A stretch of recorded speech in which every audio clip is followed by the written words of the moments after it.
Taxation is the price we pay for failing to build a civilized society. The higher the tax level, the greater the failure. A centrally planned totalitarian state represents a complete defeat for the civilized world, while a totally voluntary society represents its ultimate success. Welcome to Keith Knight, Don't Tread on Anyone. Today we have Larken Rose, the author of The Most Dangerous Superstition, mandatory reading for anyone interested in understanding the world around them, and Mark Passio of What on Earth is Happening.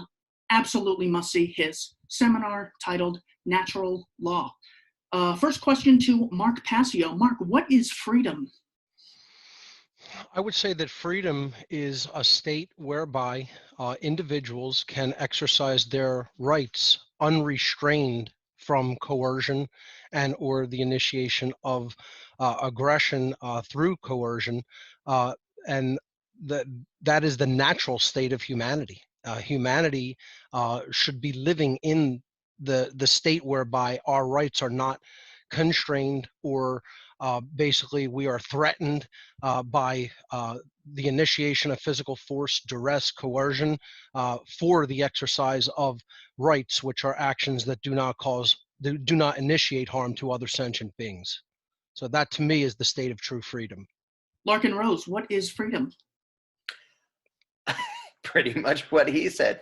I think, people often confuse the notion of, well, I should be free to have a house and do this and do that and do the other thing. And they don't realize that liberty is actually, and rights are sort of a negative concept. It doesn't mean you have the right to fly to the moon. Like, well, you have the right to have nobody else forcibly stop you from flying to the moon, but you have to find a way to fly to the moon if you want to fly to the moon. So freedom doesn't mean I can do whatever I want. It means other people aren't forcibly interfering with me doing whatever I can inside what I want, inside the bounds of I'm not restricting other people. So Larken, when you say, do I have a right to do something, what we're really saying is a person morally justified in doing an action insofar as it doesn't initiate fraud or aggression? Anything more specific on what a right is that you want to pinpoint? Well, just that it's the negative. To say I have a right to speak my mind just means nobody else should forcibly stop me from speaking my mind. I mean, if I'm alone on an island, what does it mean to have the right to freedom of speech? Kind of nothing, because there's nobody else there who could possibly forcibly interfere.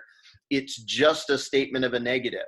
To say I have a right to X just means if I choose to do X, nobody should violently intervene to try to stop me. That's all it means.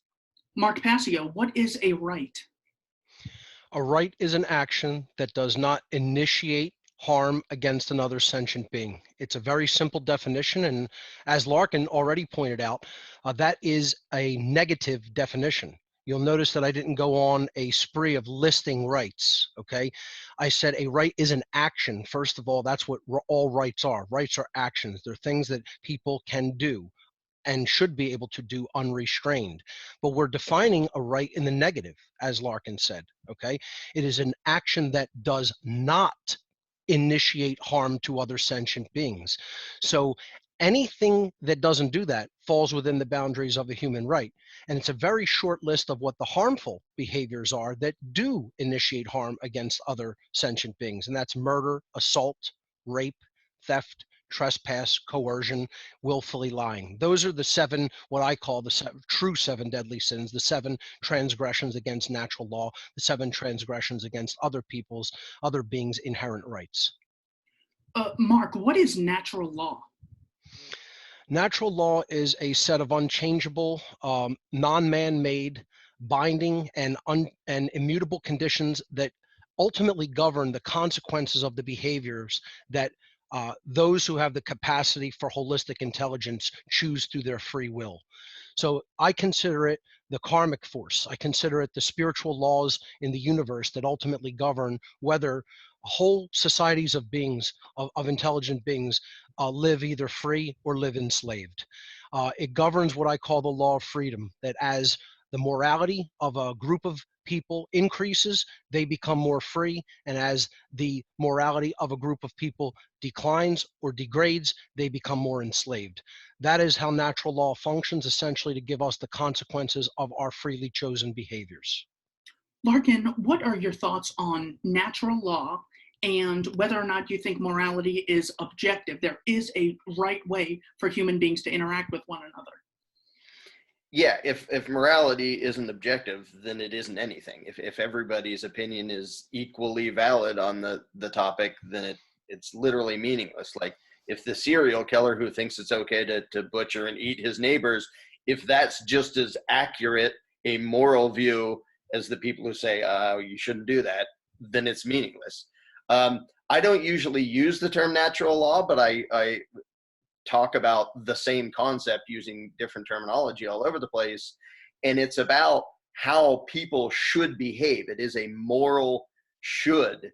It isn't, it's not something you create or generate or, legislate into existence. It's just a description of here is what is when it comes to right and wrong.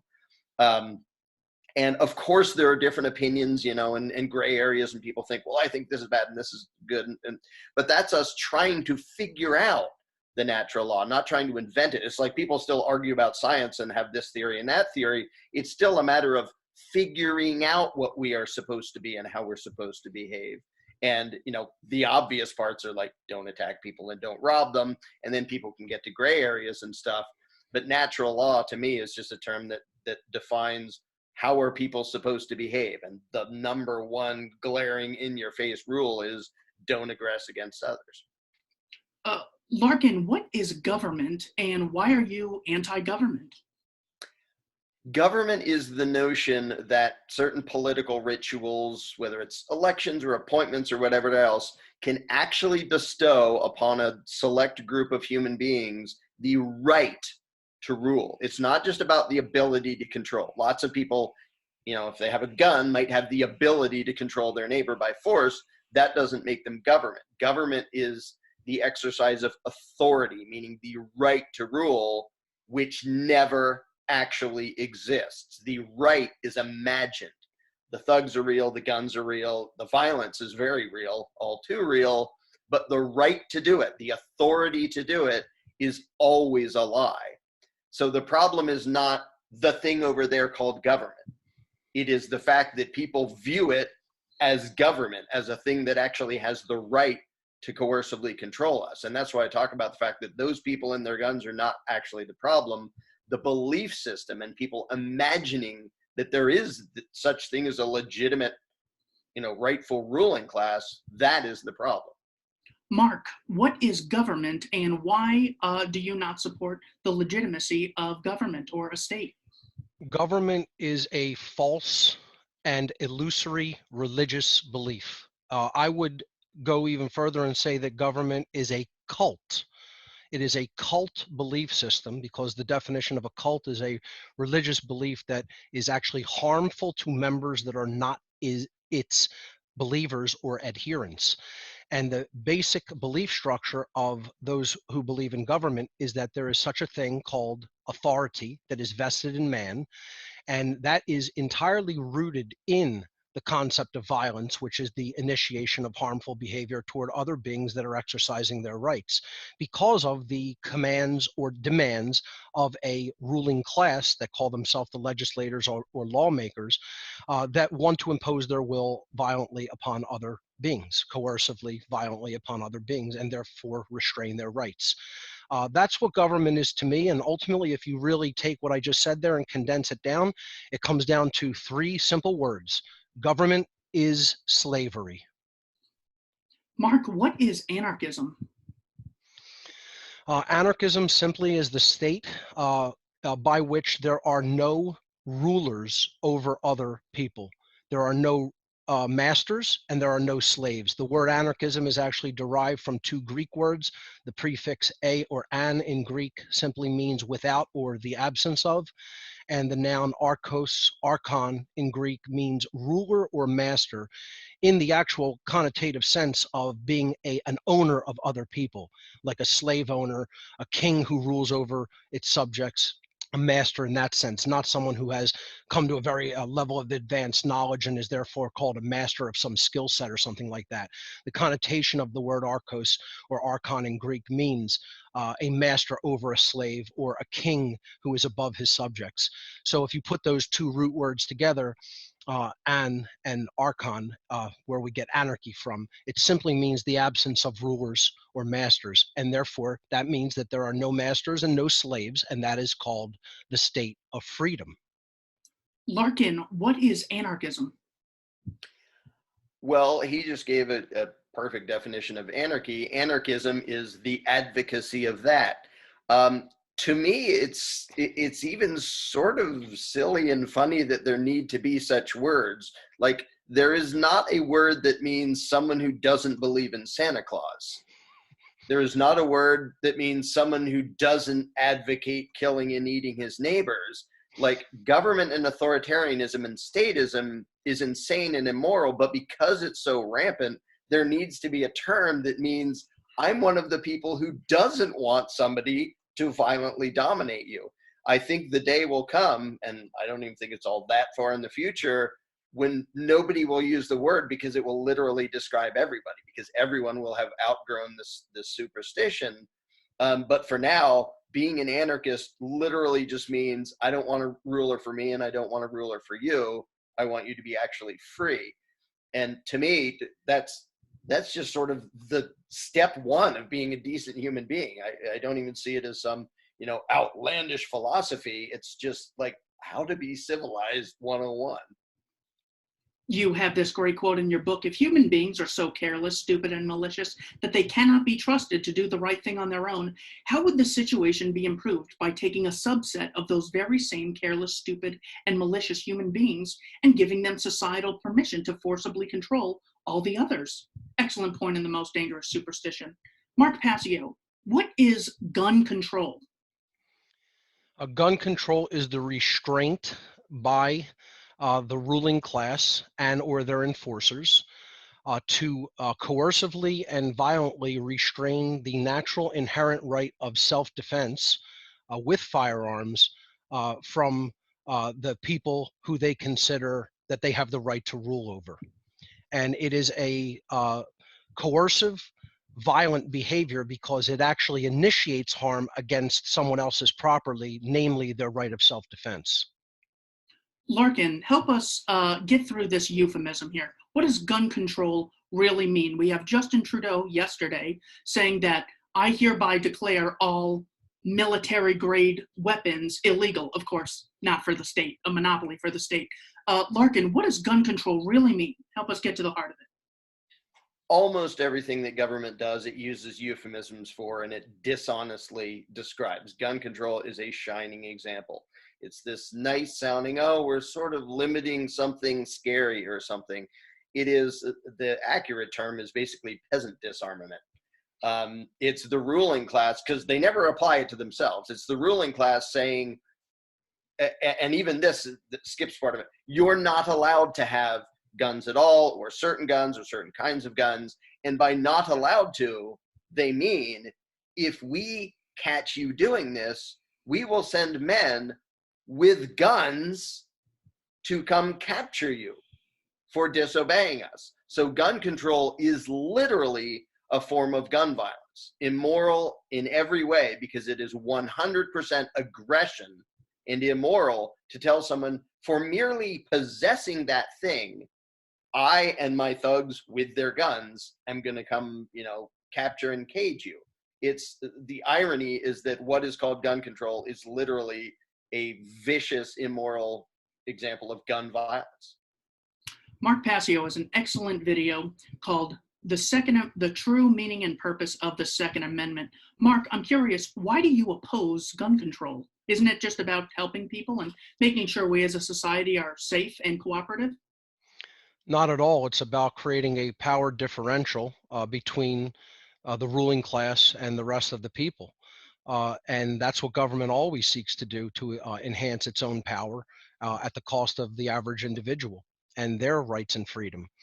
I'm opposed to it because I understand that each individual has the inherent right to defend themselves from coercion and violence, so long as they are not initiating harm against another sentient being.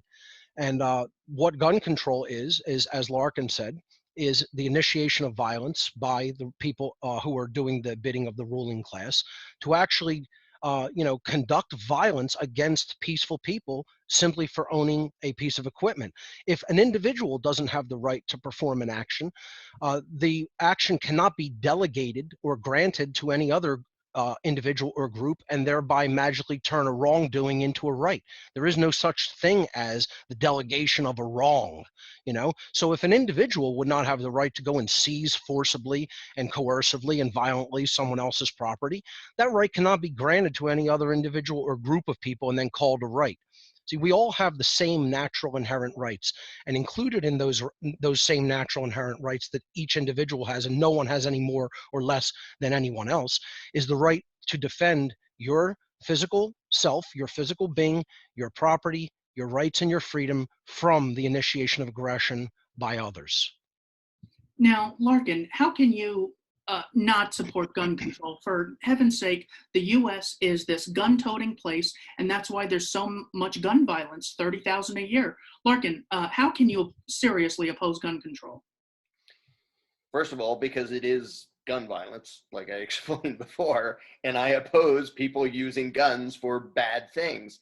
So much of the way statists think and voters think and the way government functions is like a teacher and little kids. Like the teacher saying, well, you little kids, when you're in my classroom, you're not allowed to have guns. You're not allowed to do this. Like, we're grown-ups. The notion that a politician should A, have a whole bunch of armed guards himself, and then B, should tell the rest of us, you're not allowed to have what my thugs have every day and will use on you if you disobey me, because you're just kids and it's too scary, it's too risky, you're too unstable. For anyone to accept that view is basically for them to accept the fact that they're either a helpless child or a slave or both. And gun control is completely founded on the notion that the masters have the right to decide for us what we are allowed to possess in order to defend ourselves from criminals, from invaders, or from the master himself. And at the end of the day, that is the only reason they ever push gun control, because if you had human livestock, would you want it to have guns? Mark Passio, do you not care about the thousands of Americans who die at the hands of gun violence?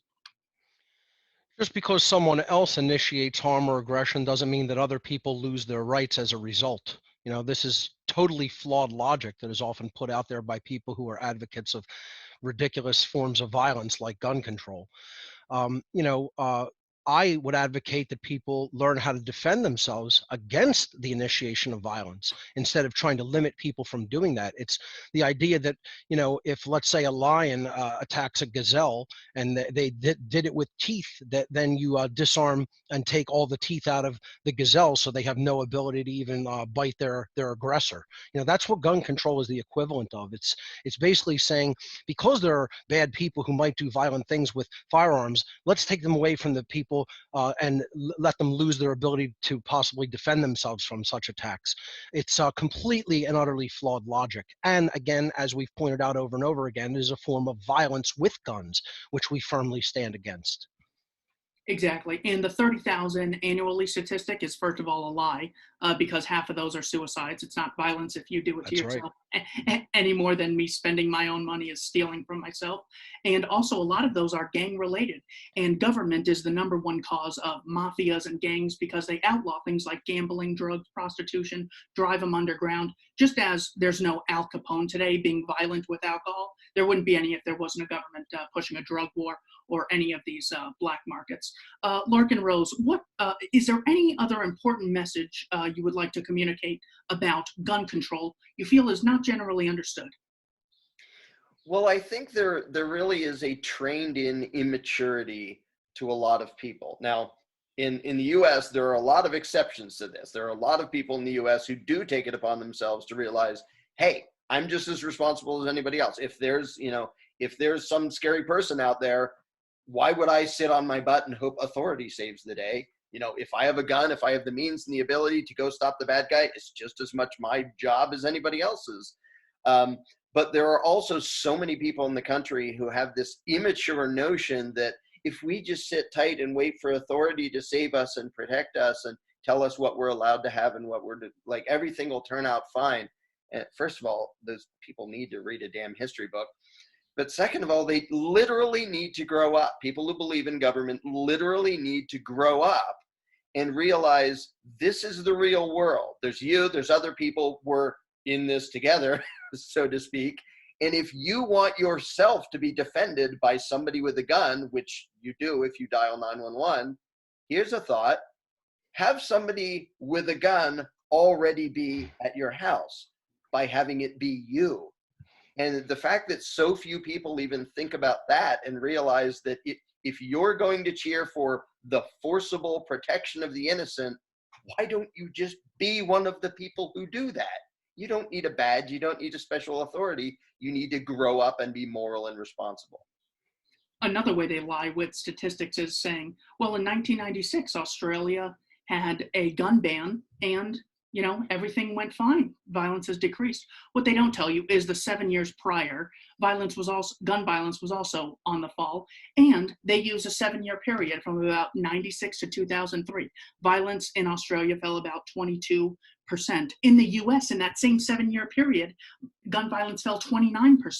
So this is how the world was just, for whatever reason, you can't say that was as a causal result of the gun confiscation bill. So that's why it's so important to not hear a statistic, go do a bunch of research, and then find out that the person was just using it as a stalling tactic. We got to get down to the principles. Mark, and one other thing.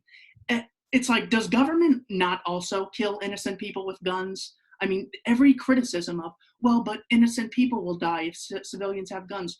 Have governments ever killed civilians? I don't know. Eric Garner, Waco, World War I, World War II, Vietnam War, King Leopold. Like, there's all these examples. Mark Passio, final thoughts on gun control.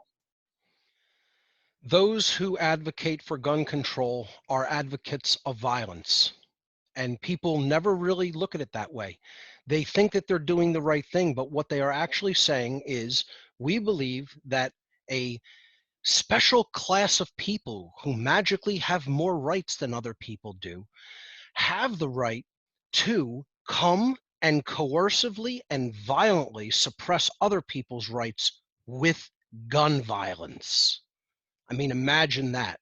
You know, that's what the people who are advocates of gun control actually believe, and yet still believe that they are good people, quote unquote. They're advocates of violence. Yeah. Now, Mark, you have been very critical of the police. However, I guess no one's told you that they're just doing their job and they don't make the laws. Congress makes the laws, for heaven's sake. Mark, why are you so critical of police when they don't make the laws and they're just doing their job? Well, the SS, the Schutzstaffel, the highest levels of the Nazi Wehrmacht and High Command in Nazi Germany, also issued orders, and they, the people who were undergoing war crimes tribunals at Nuremberg offered that same excuse, the Nuremberg defense, and it didn't work there because there is no excuse for following immoral orders. If someone is commanding you and saying, we're giving you an order to go and suppress someone else's natural rights through coercion and violence, the answer is you have to say no and or quit that job. See, I don't really believe that there is any use or reason for police forces to exist because I believe in total personal responsibility. That means that each individual should take it upon themselves for their own defense because no one is closer to your own body than you. First of all, it is impossible for someone else to actually engage in self-defense for another individual because you can never get there faster than the individual themselves. This is one of the first and foremost principles of all martial arts, including self-defense with firearms. So I don't think that we should try to give any group of people a special select group of rights that we say that other people don't possess, because as soon as you do that, you're creating a differential in power, and that's always going to be abused by people who are flawed human beings. And it's a fundamentally flawed axiomatic idea from the very beginning, from Jump Street. That is a flawed axiomatic idea to say anyone else should be personally responsible for your self-defense. No, you need to be personally responsible for your self-defense and learn self-defense techniques through martial arts and the usage of firearms. Larkin, are the police responsible for enforcing immoral laws? Absolutely. And as much as I talk about how voters and advocates of government think like children, that is even more true of cops and enforcers. The ironic thing is they pretend to be, we're the tough, rugged bad guys keeping you. They are physically and intellectually the most immature people there are. Because when you challenge them and say, you're doing something immoral, they say, I'm just doing what I'm told. It's like a little kid in classroom. The teacher told me to do this, so I'm doing it. And, I can't be expected to have a conscience or a brain or the ability to distinguish right from wrong or take responsibility for what I am personally doing. It really is the most cowardly and evil thing anybody can do, to give away their own judgment and conscience and free will and blindly obey some imaginary outside authority. And that's what cops and soldiers are. And of course, they would never extend that courtesy to you. Yes, officer, I was dealing drugs, but this is my job. My Pablo Escobar boss told me to do this, so go lobby him to change his policy of selling things. Don't cage me. I'm just doing my job. I'm just a hired assassin. I'm just a hired bank robber and house invader. It's so obvious. Once you apply the principle that they pretend to believe in consistently, you see they don't apply it anywhere in their own life. Mark Passio, I was reading David Schmitz, a philosopher at the University of Arizona, and he says freedom, classical liberalism, libertarianism means the ability to say no. How do you respond, Mark? 100% absolutely agreed. I'm a huge studier of esoteric philosophy and the occult, as many people who know my background and my work would know. And the word no is actually referred to as the lost word in the occult science and art of Freemasonry. And that is the word of all power, as far as I'm concerned. See, that is the ability to basically tell an aggressor, I'm not going to tolerate this form of coercion, violence, or aggression against my natural rights, my freedom, my property, etc. And you have to be able to say no with teeth. You can't just use it as a word and expect people who are psychopathic in their mindset and hell-bent on committing violent acts to just hear the word no and go, oh, okay, I guess you're right, I'll back down. Saying no with teeth means you have to always maintain the ability to defend yourself with physical force. And again, that is done in the modern world through the equalizer known as firearms. I would also say you could say no with teeth through some form of personal self-defense in the form of martial arts as well, which I also practice and study. But firearms are so important when it comes to equalizing a potential huge discrepancy in physical power. Like for instance, a very thin woman versus a 260-pound huge muscled man. So absolutely, I say that everyone really has to have the ability to say no with teeth.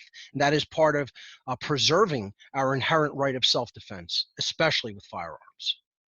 So, Larkin, what I hear from this is saying no is saying, no, I don't want to be part of society. No, I don't want to do anything for anyone else. Is freedom, is this a philosophy of being selfish, Larkin? Not in the slightest. Well, unless you mean selfish in the good sense of it is my responsibility to take care of myself, and I don't care what happens to anybody else, but I'm in charge of me and I'm responsible for my actions. But I think when it comes to the notion of saying no, this discussion just reminded me of many years ago. I wrote a little flyer thing that was titled "Stop Saying Please," and it was about how so many people, the closest thing they get to saying no to authoritarian control freaks is asking them nicely to please give us permission to have a little bit more freedom. And so the whole article of Stop Saying Please was about stop telling these people that it's their choice what you are allowed to do, which you do when you vote or you petition or when you do anything other than saying, no, I'm not going along with this. I will disobey. I will resist. I don't care what your laws say. I don't care what your legislation says. I don't care what the majority says. I don't care what anything else says. I say no. And yes, that is absolutely a lost art or whatever you want to call it in so many people, because even so many people who say they believe in freedom spend so much of their time asking the politicians to please give us their legislative permission to be a little bit more free. If you are asking somebody else for your freedom, you're not even free inside your own head. It's pretty incredible. They've gotten the philosophy of peace and non-aggression to mean selfishness. Meanwhile, their philosophy is you have to obey our edicts because we wrote them down and voted. And if you don't, we're going to cage you and shoot you if you resist. Mark Passio. If I may add a quick addendum to that, saying no, I mean, the very first, as far as I'm concerned, of all human rights is the right to be left alone and the right to refuse participation in something. Imagine someone saying you must do this thing and you not being allowed to say no. That is called slavery. To command another person and compel their behavior is to make the claim that you are the master over their body, and that's called slavery. So, of course, saying no to participation in anything that government or anyone else in society, for that matter, wants you to do isn't selfish. It's a natural right to do so. Mark, when I hear the ideas of anarchism, it sounds like this utopian pipe dream that just assumes everyone is fine and everyone is a good moral person. How do you respond? Well, the very word utopia means nowhere. So the concept of utopia doesn't mean a wonderful place. It means that it is an illusion that does not exist anywhere. That's literally what is meant by utopia. So, there is no such thing as a place that is going to be free of any suffering, of any negativity, of any uncomfortableness. Okay, there is that is a pipe dream. Okay, claiming that people should. Saying that we know that people should interact with each other on a volunteer basis, free from coercion and the initiation of violence, isn't saying that that will create a perfect world immediately. It is saying that by continuing the cult belief system of government, which is slavery, that you are ensuring that violence continues unabated. You are ensuring that you are never going to work toward a world that has less violence in it and more freedom in it. But anarchists are in no way claiming that just creating a society whereby there are no masters and no slaves will be a perfect place. There will still be problems, there will still be human struggles, and there will still be suffering in the world in many different forms, just not in the form that we've created a structured society that is a hierarchically based society based on masters who have many more rights than their slaves, which they can just dictate whatever their rights happen to be at any given time. That's all anarchists are saying. We're not saying that it will create any sort of a perfect, peaceful place. It's the great non sequitur. It's like saying things are imperfect in nature. Therefore, the Church of Scientology has the right to coercively rule hundreds of millions of people. Well, how do you know that will lead to more problems? They don't have the right either way in the first place. Larkin Rose, anarchism is utopian and relies on everyone being a perfectly knowledgeable, perfectly kind person. How do you respond? It's very weird that anybody thinks this, and they only think that because they actually haven't thought about it. They just feel it because it's an uncomfortable, unfamiliar idea to them to live in a society without a ruling class. The accusation that it's utopian and that'll never work, and the advocacy of government is the same as saying we will never have a world without murder, therefore let us advocate a limited amount of murder. Now, I oppose all murder. Is that utopian? No, it's called being moral. Does it mean that I think we will actually have a world without murder? No, it doesn't. It means that's what I advocate. So for somebody to say that it's utopian to oppose all initiation of violence, but somehow it isn't to advocate the initiation of violence and to give certain people power over everybody else, as if there could be anything more ridiculously pipe dreamish than saying, we're going to give these people permission to control and rob the rest of us, and I'm sure they'll do it for our own good, and thinking that will end well. As Mark said, none of us are saying this makes a perfect world. It does remove the biggest problem in the world, which right now is the thing that believers of government advocate and they push for and they make it happen. And then when you say that big monstrosity is creating evil and suffering like way beyond anything else, they say, well, without it, it would be even worse. And they say that 100% as a result of indoctrination and 0% as a result of actual evidence and logic. It's incredible. You were once debating someone, Larkin, and it was Tom Willicott, and he was so flabbergasted. He goes, "Look, I just don't trust people." And you go, "What species do you want running government?" And it was so terrific. And yeah, just take that and apply it consistently. People are evil except on the second Tuesday in November when they vote. We need to have voting. Democracy is inherently good. So they don't even hold this consistently. Mark Passio, I would embrace the ideas of anarchism, but I am so worried about the poor. Government currently helps the poor. In the absence of government, the poor might not be helped. Mark, how do you respond? This is essentially the advocacy of theft, because to say that someone must contribute any amount of the product of their labor, but through coercion, is to make a claim on the product of the labor of that being. And by doing so, you are indirectly making a claim on that which produced that product of labor, which is the body itself.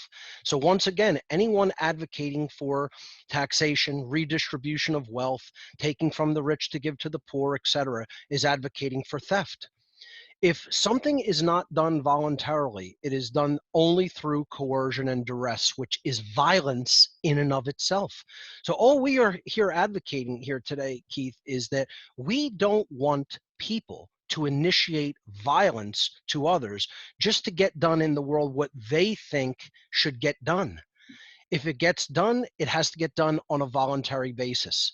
And, you know, for people who have such a dark worldview of other people that don't think if people kept more of the product of their labor that they would be more charitable, they really haven't really studied the dynamic or the data at all. They just have a belief system about it. And really, that's all that the government really is in any of its forms or in any of its decrees or enactments or the ways that it does things. It is a religious institution. And that's how people have to really start seeing government. They need to see it as a religion, no different than any other religion, except for the fact that it's actually more violent and has even caused more death through democide than almost any other religious institution on the face of the earth. Larkin Rose, I care about the poor, and that's why I don't embrace libertarianism or anarchism. Larkin, how do you respond?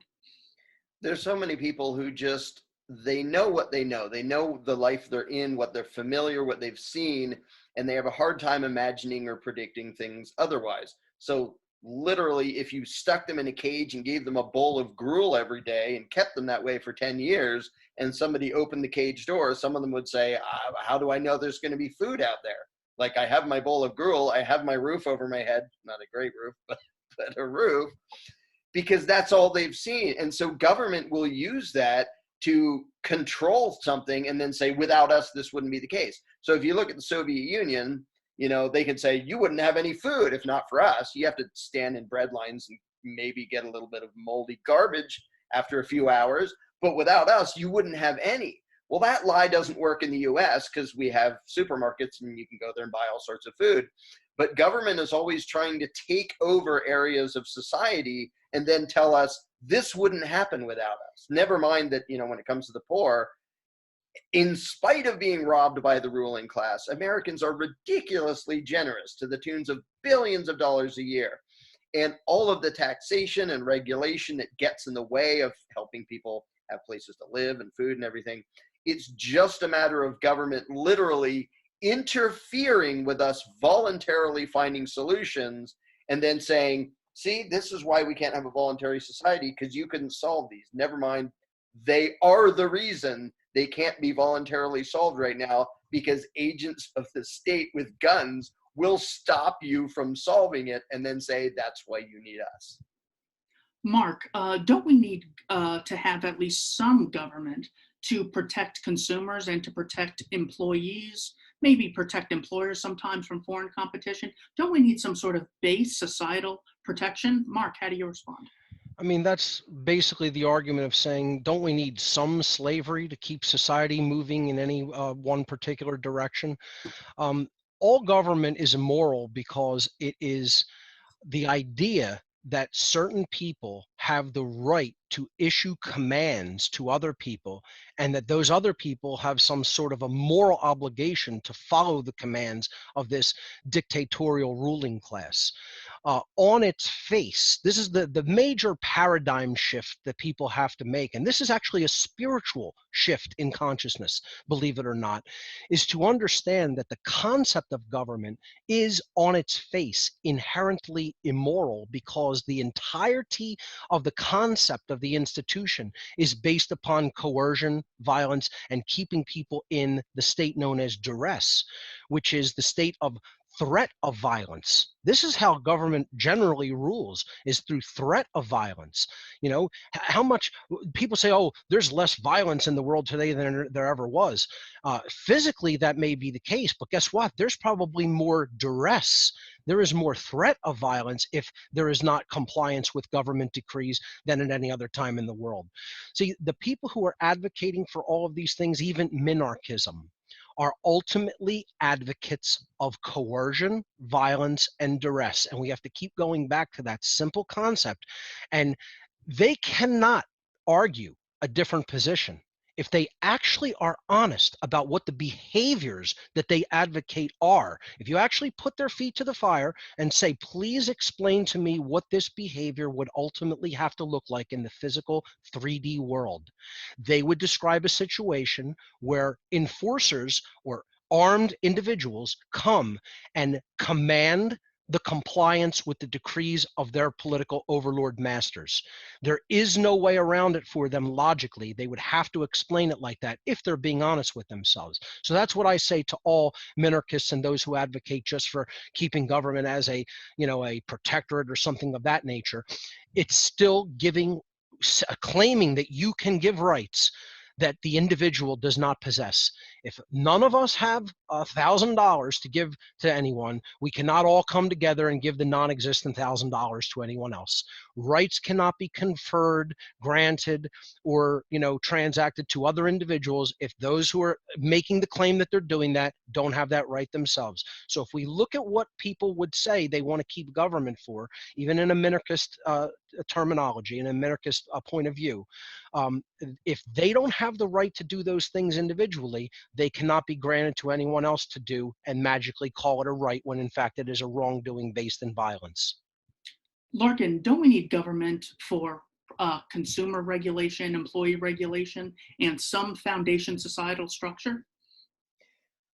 When people say, well, we still need government for this, whatever it is, whatever they finish that sentence with, what they're saying is, well, in this case, we need to have some people committing violent aggression in a way that the rest of us have no right to do. We need some people to not be bound by morality, basically. They're allowed to be violent thugs.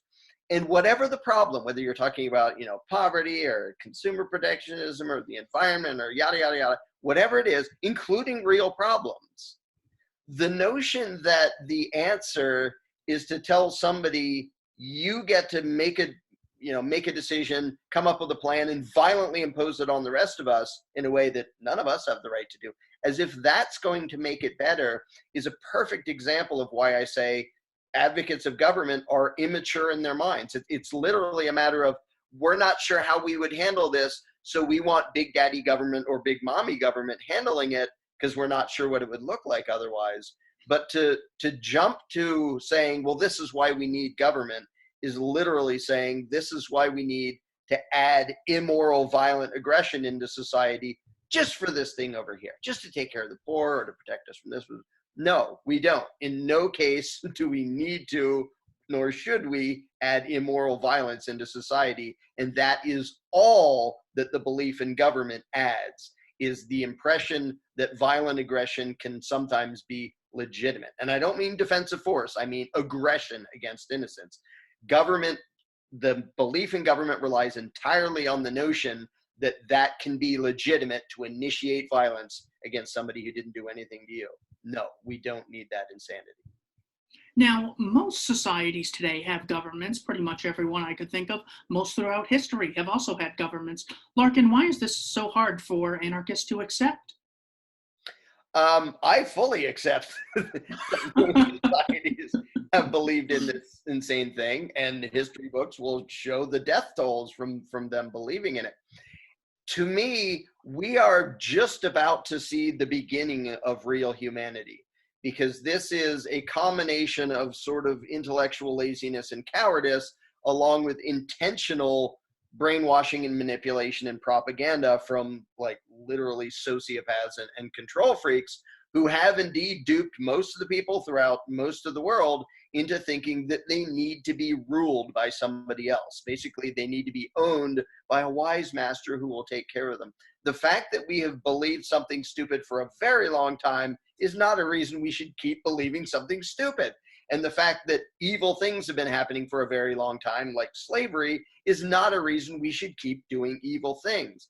And when somebody falls back on the argument of, well, this is how it's been forever, it shows me they are literally just clinging to what is familiar instead of thinking at all about logic or morality or anything of the sort.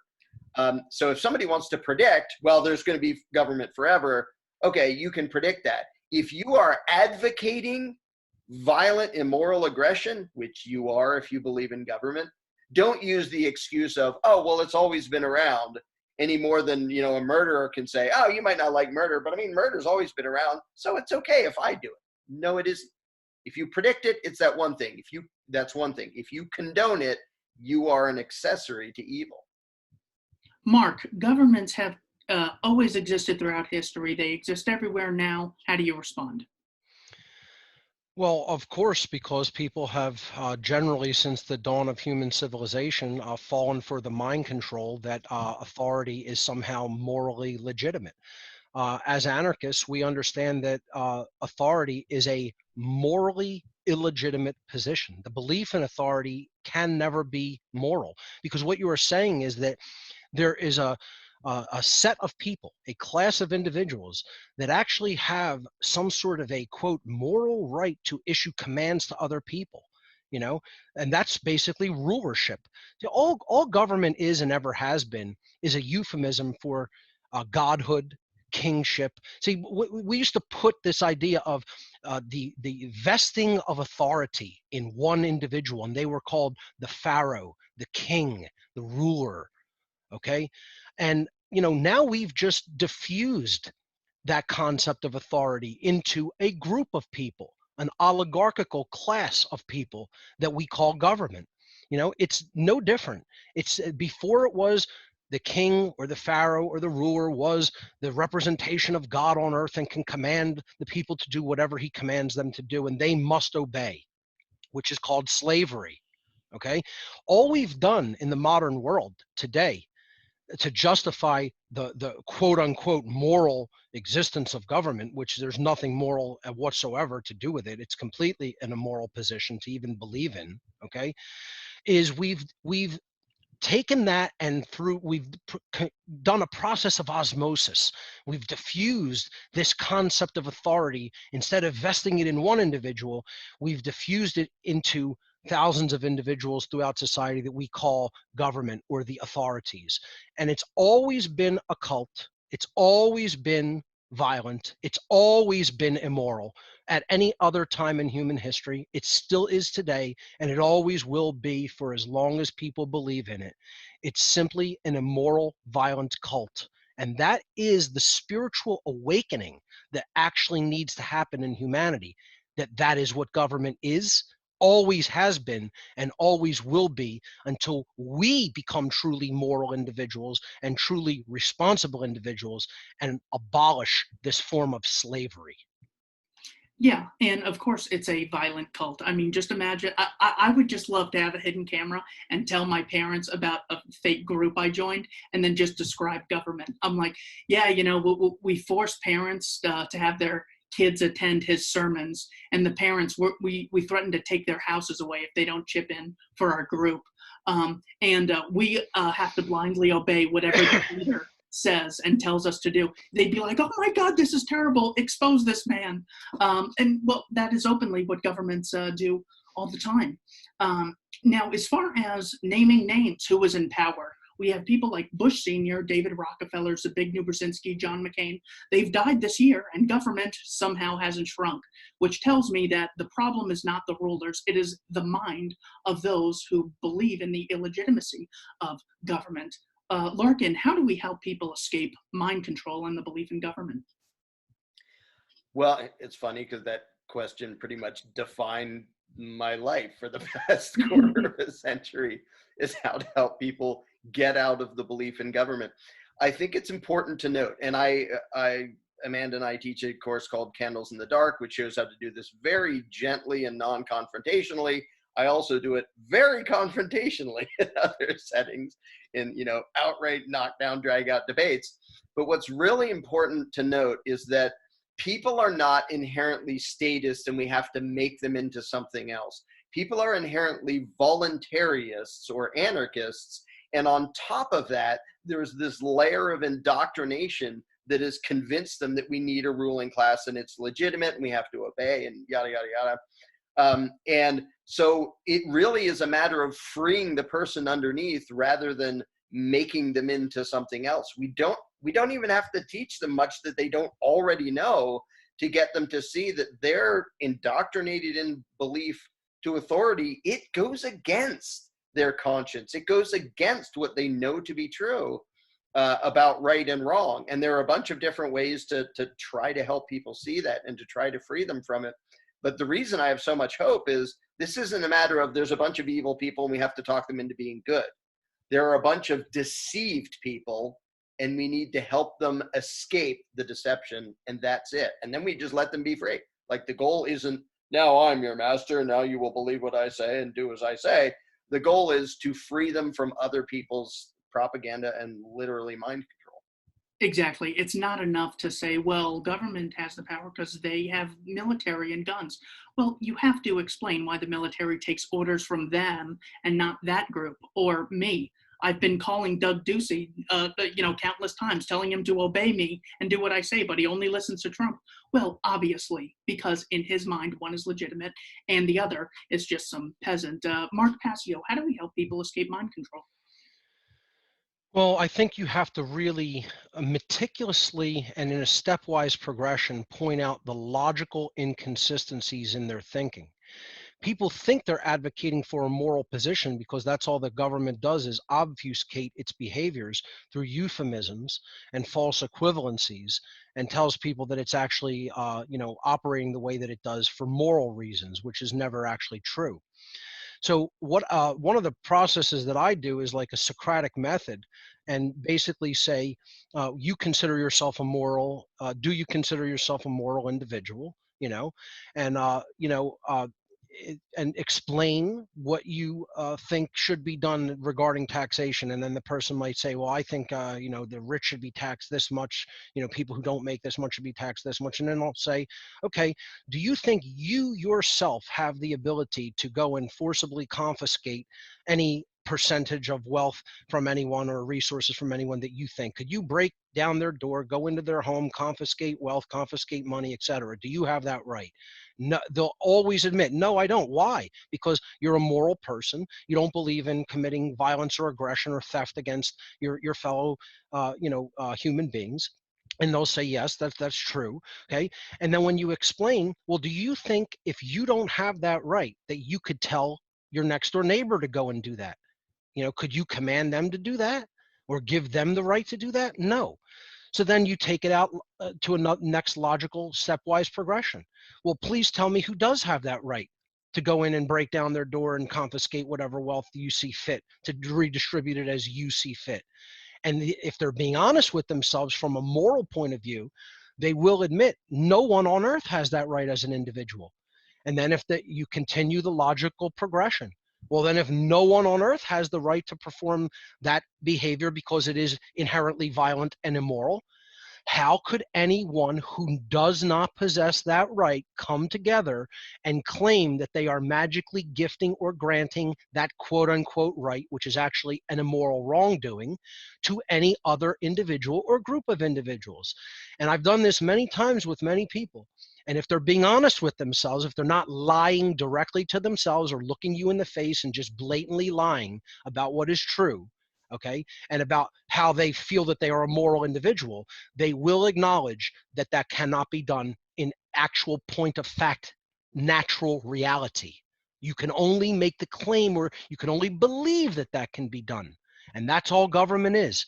It's a false, immoral belief system which constitutes a religious cult. And it's slavery. That's it. And if you really get down to explaining it in a stepwise moral progression and keep consistently appealing to the individual morality of the human being, they will have no choice but to admit that what they are actually advocating for is violent behavior. And I've done this to a few people, and when they finally said, yes, I have to admit that's really what it is in actual nature and actual behavior, I said, well, congratulations, you actually understand now the philosophical position of the anarchist who advocates for no violent behavior in society, for only voluntary behavior in society that is consensual, mutually consensual. And many people have actually thanked me for doing that, and many people have walked away with, kind of a little bit of hard feelings because they got their ego damaged a little bit as a result of the exchange. But either way, you've planted a seed that cannot be unplanted. Exactly. Yeah, I see anarchism not only as freedom, but also genuine equality, equality under natural law. If I don't have the right to do it, I don't have the right to grant it to someone else. And I am equal to them. That's why they don't have the right to initiate aggression against me, and I don't have the right to initiate it against them. That's how we know that voluntarism is natural law, because it's the only philosophy that could be consistently argued without appealing to anything arbitrary. A few more questions for you, gentlemen. I appreciate your time here. Larkin, how do we discern right behavior from wrong behavior, moral from immoral? This is something that I don't usually talk about in depth in public, because most people on most things have a whole lot of agreement on all the major things that matter. Like if I ask somebody, is it okay to beat up your neighbor and take his stuff? Everybody says, well, no. That tells me that something inside them, however it works, their conscience, their moral judgment already knows enough that peaceful coexistence is perfectly easy between me and them if they don't believe in government. And so I think the sort of the quest for what are we supposed to do, there are gray areas that we can still debate about, and I debate a bunch of voluntarists about them. But when it comes to the main huge things of, is it okay to attack somebody else and take their stuff, most people already instinctively and internally know that's not okay. And that's true of Christians, it's true of Jews, it's true of atheists, it's true of Muslims, it's true of people all over the place, it's true of people all over the world who never even heard of those religions, who live off in the middle of nowhere. They have still, they have that built-in sense that we're not supposed to be killing and robbing each other. And just that all by itself, even if people didn't like sit around having deep philosophical conversations, just that basic instinct of right and wrong is enough to make the world 1,000 times better than it is if the belief in authority goes away. Then we can bicker about gray areas and where you draw this line, where you draw that line.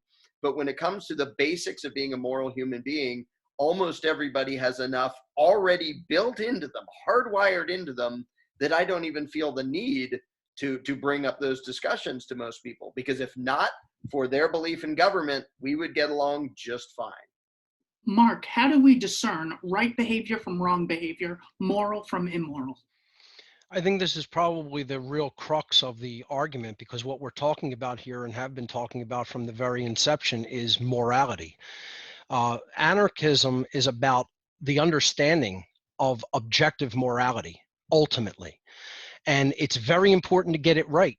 And this is where, we use the word right to mean correct, but it also means moral, because they're ultimately the same thing. That which is true and correct is going to lead us to that which is moral. So it's very important to be correct, to be right about it. Okay. So you have to start with the definition of what a right is. And most people can't do that. Most people cannot accurately, correctly give the definition of a human right. And that's why we're losing our rights. Because if you can't properly define something, you don't really understand what it is. So you'll never understand that it's actually being taken away or you're losing it. A right is a behavior. It is an action that a human being can perform that does not initiate harm to another sentient being. That means it doesn't aggress upon them violently. It doesn't coerce their rights. It doesn't coerce or restrain their freedom if they have not harmed another. Okay, and it doesn't harm their property. Okay, so you don't engage in behaviors which cause harm, which ultimately all the forms of behaviors that cause harm are forms of theft. We have to understand property versus theft. That's the ultimate moral question when it comes to the very crux and bottom line aspect of the moral nature of this argument, okay, of this philosophy. All the behaviors that are actual wrongdoings that we could ever commit against any other sentient beings are actually forms of theft. So murder is theft of life. That if the person was not engaged in a behavior that was causing harm to others and possibly putting their lives in danger through violence, then you don't have the right to take someone's life because their life was their property. So murder is the immoral taking of the property of another in the form of their life. Murder, assault. Assault is the taking of bodily well-being without right. So that's theft. Rape is the theft of free will sexual association without right. Yeah, there's never a right to do that. That's theft. You're taking someone's free will and freedom of association when they don't want to do that. So, coercion, you're taking someone's free will away. You're actually taking their freedom away through coercion. Okay. Trespass, you're taking security in their living space, in their domain in which they live and operate away. And lying is taking away the necessary information that they need to make informed decisions. So every immoral behavior is a form of theft. So really, if you really want to get down to the very crux of the moral argument that underlies all of it, it's you have to understand that which is not your property and don't take it through violence. That's it. Every form of wrongdoing is someone committing the theft of someone else's property, whether they're taking physical things that don't belong to them, whether they're taking rights that don't belong to them, whether they're taking freedom that doesn't belong to them, whether they're taking life that doesn't belong to them. All forms of immoral behavior is ultimately theft. So we can sum up all moral behavior and ultimately anarchy in one simple statement: don't steal. That's what ultimately all of the moral argument comes down to. Don't commit theft, because if you're not committing theft of things that do not belong to you, you're ultimately not doing immoral behaviors. And that's what we have to take it down to as an individual. Look at the behavior and look at, was property taken as a result of this behavior? And if it was, don't do that thing. That's a bad, wrong, and immoral thing to do. It's so simple, yet people have had the definitions of what is right and what is good and what is moral obfuscated. That's how evil works. It knows that people want to generally be good. It knows that they want to be moral, but it obfuscates the definitions so people can't ultimately come to the correct conclusions of what true morality, true objective morality really means.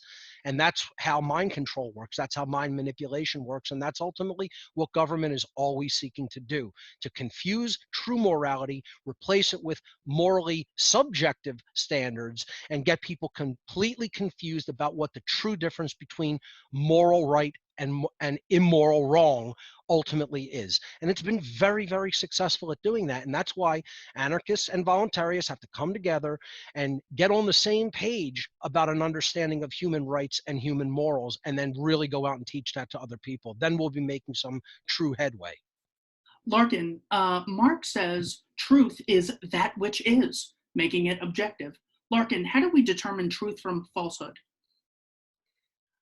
Well, basically, like in any context, whether you're talking about morality or science or anything else, the individual is ultimately the one who has to make those decisions. And to make a decision that isn't just arbitrary and stupid, you have to observe and learn and bring in all the information and understanding you can. Now, the particular challenge when it comes to morality is you can't measure it with a tape measure and weigh it with a scale. You have to use your built-in conscience that is hardwired into you. And a lot of people do this, and they have all sorts of discussions, and they read this book and they learn about this and that and the other thing. So learning factual physical truth about something, it's a lot more straightforward of go gather direct evidence and figure out what's going on. Learning morality is a lot more about turning inward, because you have built into you the ability to sense right and wrong. You don't need to defer to some external authority, because if you're doing that, you're just flipping a coin. If you're going to say, well, I'm going to let that guy tell me what's right and what's wrong, well, 50-50 chance he'll be a psycho. And so it's something that requires internal reflection and requires looking to your own conscience, which, as it happens, is precisely what authority tells you not to do. Don't rely on your own conscience. Don't rely on your own thoughts and feelings about how we should behave and what should be going on. Just defer to those of us in power and let us tell you what you should and shouldn't do. We'll tell you what's legal, and then you'll get confused between legal and moral and start to think that what makes you a good person is blindly obeying us. And that is the complete opposite from the truth.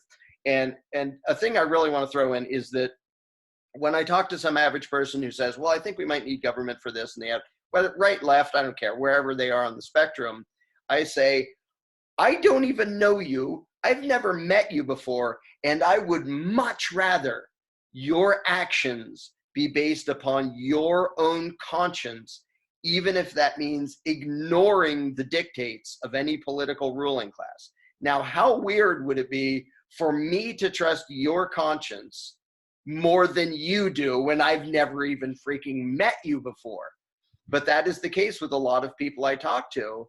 And it puts them in a position of literally either saying, oh, okay, well, I appreciate it and thanks, or arguing in favor of them ignoring their own conscience, which is literally insane.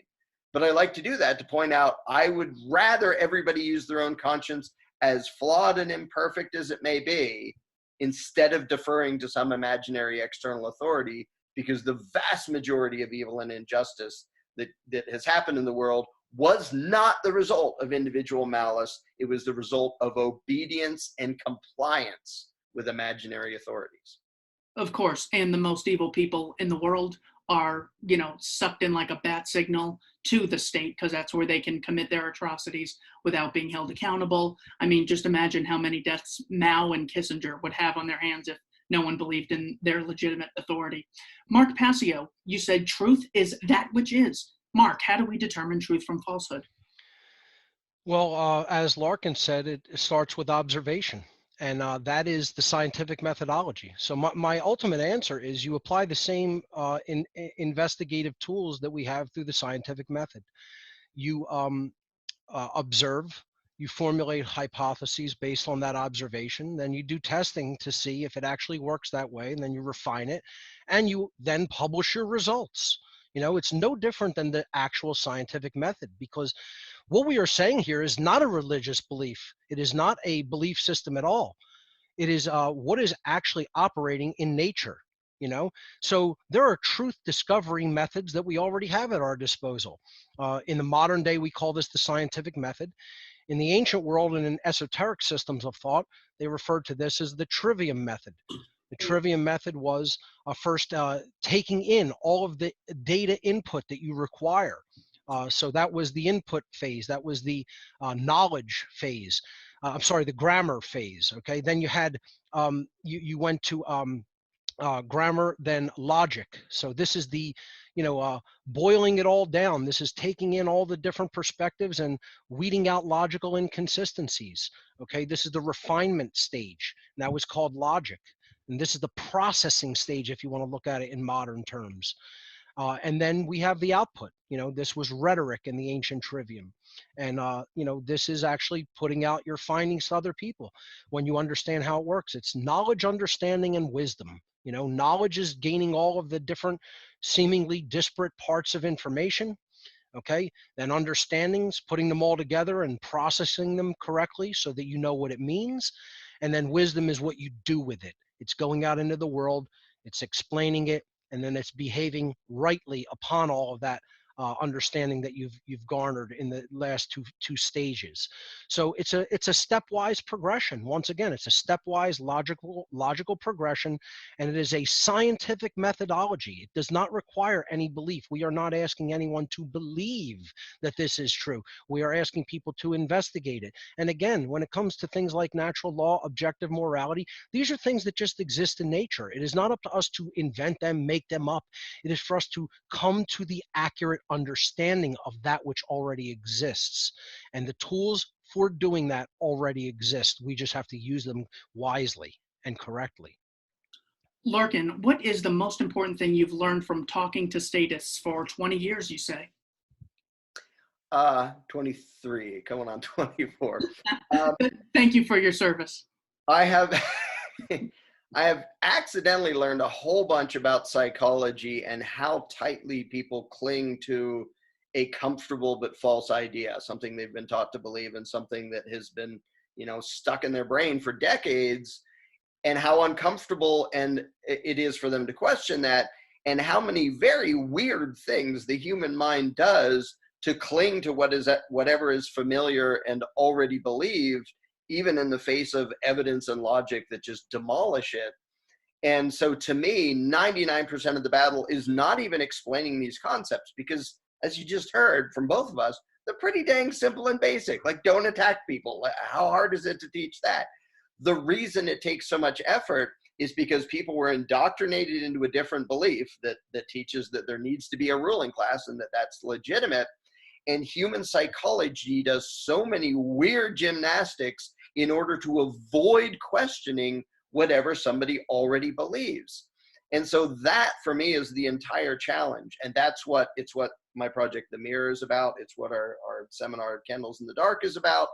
It's about learning to get through all the minefield of human psychology to the point where you can actually connect with the person, not to make them defer to you instead of defer to authority, but to make them defer to nobody, to let them actually accept and embrace their own self-ownership and their own individual responsibility, including the responsibility to determine right and wrong for themselves and to act accordingly. But yes, there are a lot of psychological obstacles to try to get the average person to do that, because they have been trained to believe that it is genuinely criminal and bad to be a grown-up who makes their own decision. Oh, you think you're above the law? Yes, we're all above the law. Stupid politician scribbles are beneath every single one of us. Our conscience in any given individual, that is all you have. You have your senses, you have your conscience. It is up to you to figure out true and false, right and wrong, and act accordingly. And there's a lot of resistance to that, because that's uncomfortable. Responsibility is uncomfortable. But I'm thrilled seeing the headway that's been happening just in recent years, of the number of people who have, coming from a bunch of different directions, crashed into the obvious truism that at the end of the day, I have to decide what I believe, and I have to decide what I think is true and what I'm going to do about it. And I can't defer that to anybody else. And that, unfortunately, is very hard to get people to embrace. But when they do, then they become actual free human beings. And Mark, you gave your answer earlier with regard to how you used the Socratic method. I'm curious, Mark, when you were on InfoWars, you said some of the most important information you've ever come across was regarding Nikola Tesla energy suppression. What is the most important info you've come across researching Nikola Tesla's energy suppression? I would say it's the simple concept that the control of energy is the control of human beings, and this is one of the ways that the ruling class control people. They control resources, they control energy, they control food, medication, etc. Things that people, require for physical survival. If a certain select group, an oligarchical group of human beings, can ultimately control those resources, you can hold people in a state of fear. A fear of lack, a fear of not having, a fear of being in a state of survival, you know, and that is one of the big methods that the ruling class use to hold people under their control. Fear leads to cowardice and inaction. And that's ultimately what they want. As Larkin said, they don't want people taking personal responsibility. They don't want people learning, how true science works. They don't want people learning how to grow their own food. They don't want people learning how to defend themselves. They want dependency. This is the biggest tool of government, is dependency. And one of the things I learned by dealing with people who are stuck on believing that that form of dependency is necessary and that government is necessary is the programmability of the human mind and the power of the ego. That's what it all led me to a very deep understanding of. And this is also, of course, as Larkin said, psychological understanding. This is all about the understanding of the human mind, because see, these manipulators, they know us better than we know ourselves, unfortunately, as a species. They know everything. That's what occult manipulation is all about. It's ancient psychology. They understand all the hidden workings of the human mind, of the human psyche, and they know how to exploit those workings. They know how to basically get inside that clockwork and exploit it to their ends. And if we learn how our minds work, how our psyches work, to the level that they understand it, that will level that playing field of knowledge, and they will not be able to manipulate us in those ways. Unfortunately, most people haven't gone that deep into psychological knowledge, unfortunately. We have to understand the human mind is very programmable. Garbage goes in, garbage comes out. And if good programming goes in the form of understanding how to think, understanding how to come to correct conclusions, critical thinking, and then we're going to have good output in the form of behavior, because we're going to come to the right conclusions about morality, and then we're going to behave accordingly. Conversely, if bad programming goes in, garbage belief systems that are rooted in violence and coercion and advocate slavery, then we're going to be totally confused about what's going on, both within ourselves and in our world. We're going to accept all kinds of euphemisms for things that we should never accept, like, the government isn't violence and slavery. And then our output in the form of our behavior is just going to reinforce those incorrect beliefs. And we're going to get, as a society, negative consequences. This is how natural law ultimately works. If we put quality in, we come to the correct conclusions, and therefore come to exercise correct behavior, we're going to get an orderly outcome, and an outcome that does not generate self-inflicted suffering in our world and in our lives. And conversely, if we put garbage programming into ourselves, and then we're completely confused about what's true and good and right, and then our behavior is immoral, we're going to get very painful and high levels of suffering as an experience in our shared reality here on Earth. Final question to both of you, starting with Larkin. Say you are maybe just at a grocery store and you see Joe Biden claims nomination, and someone says, that's crazy. What is your take on politics? What is your 30-second elevator pitch introduction to someone kind of interested but not really into the philosophical? Larkin, what would you say to that person? In short, the entire game, I don't believe the entire game. I don't want anyone to have the right to rule you, and I have no right to appoint somebody to rule you, and I certainly don't want anybody to rule me. They play this game, and we pay attention, and we choose between the lesser of two evils. I'm looking forward to a day when we stop playing the game, we stop falling for their lies, and we just run our own lives. Mark Passio, how would you respond? I actually have responded to some people that have come up and asked me what my politics are. And I say politics is an illusion of choice between two masters that would rule over you. And government is slavery. And that's it. It all comes down to that you have to just simply dispel those euphemisms and get people to understand that all the political game is a dialectic to get people to choose a master. And once they stop doing that, and once they realize that there is no legitimacy to some people being masters while other people are their slaves, then the world will make headroads into being truly free. And that's what we, as voluntarists, as anarchists, ultimately advocate for. Gentlemen, thank you so much for your time. Larkin Rose, is there anything that I didn't ask that you would like to be in sort of this introduction roundtable to anarchism? Anything I didn't bring up you'd like to? Well, I like to harp on the fact that this is about freeing people from their own lies. And even as voluntarists, we need to keep that in our heads, that it's not, I'm going to defeat them, I'm going to, show them that they're wrong and I'm right. It is really a matter of showing them that they are right underneath the garbage they were taught. And we need to help them see that the garbage does not match what they really are, what they really believe in, and help them dare to throw off the garbage and, like I said, reclaim their own self-ownership and their own responsibility, not so they can blindly believe me or Mark or you or anybody else, but so they can actually function as independent, thinking, moral human beings. Mark, is there anything I didn't ask that you'd like to communicate to the audience? I mean, maybe the only thing that I would add as an addendum is, the power of the hold of the ego over the mind. And many people would consider this more of a spiritual topic. But the ego, as I see it, is really just the force that refuses to acknowledge that it was wrong. It's the thing that is deeply embedded in the human psyche that makes someone refuse to admit that they could have been wrong about something, or that they could have been duped about something.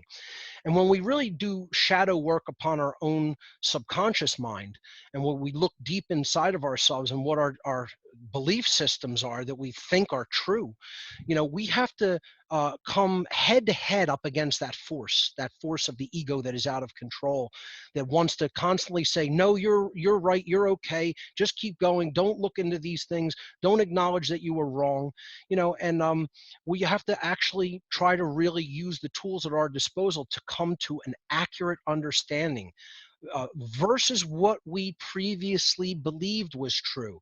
That's a very, very difficult spiritual process as far as I'm concerned. And that's why so few people want to do that type of shadow work of analysis, actually analyzing their own belief systems and what they feel and believe to be true, because that's it's a painful process. It's something that most people find very, very uncomfortable and painful, outright painful. And that's why so few people want to do it. But what we, as advocates of true freedom and a voluntary society, should be trying to help explain to them is a little bit of discomfort in the short term can result in a much better life in the long term if we're willing to go through that process of rediscovery of self. Terrific. And as I mentioned at the beginning, please visit Mark Passio's website, whatonearthishappening.com. Larkin Rose, as I mentioned, has the great book, The Most Dangerous Superstition. Larkin, what is the website where you have the candles in the dark for people to purchase? Just for that, it's called attendcandles.com, but we just recently launched a website called therosechannel.com that has that seminar, but also a couple videos we did just for the subscribers, and it'll have all of the past daily rants I've done. There are now hundreds of them, and basically a whole bunch of stuff we're making now that will be on therosechannel.com. I mean, for God's sake, we spent 12 years in government schools. Let's give Larkin like 6 hours of our time for something so special. Gentlemen, thank you so much for joining me. And thank you to the viewers for watching Keith Knight, Don't Tread on Anyone.